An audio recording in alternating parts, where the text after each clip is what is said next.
Hey guys, I want to talk about some things you should do after you're done clearing your snow. So I'm pretty new to the snow blowing scene.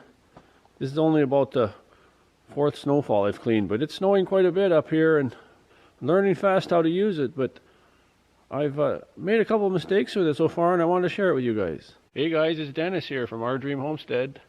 If you're new to the channel, think about subscribing. So yeah, we're new to the homesteading life and we got 80 acres and there's lots of work here, and we just moved in here in August and not long after that it started snowing. So let's take a look at the snowblower. I'll tell you what I was talking about.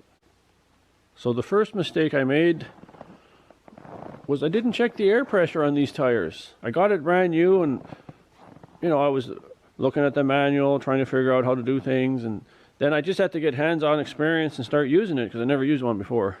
But one of the biggest mistakes I made so far, well, there's actually two of them, I didn't check the air pressure on the tires, so I just assumed they were good. So one day I was blowing snow and I was in a tight corner and I was turning the machine and probably put too much weight on it, and the tire came right off the rim here. And these are tubeless tires, so there's no tubes or nothing, and they're not solid, so they need air. So yeah, it came right off the rim. I took it into a tire shop and they checked it. They said, yeah, there's no holes, there's no leaks on the rim or anything. So I think I had it too low a pressure. Because after I put the tire back on, I checked the pressure in this tire. It had 8 psi. And they're rated to have 20 psi. So who knows what kind of pressure was in this tire. So when I was using it, of course, when you turn in the corner in a tight spot, it would come off the rim. So check the tire pressure on your tires, guys. Every now and then, maybe every time before you use it. Today I checked, I had 18 psi in both tires, so that's okay. So, they say don't go over 20. And another thing, you can see here, it's pretty snowy looking because I just cleared a big area here. And our driveway down there you can't really see. And there's Cassie smelling things, our German Shepherd. In here, the auger area and the impeller. If you can see in there, see that snow? Every time I've been using it, when I'm done, I've been brushing off the top here. I've been cleaning out the chute, stuff like that. And then I just put it back in the garage here. And this isn't a heated garage. Like, it's not bad in there when you got the doors all closed, but still it's below freezing.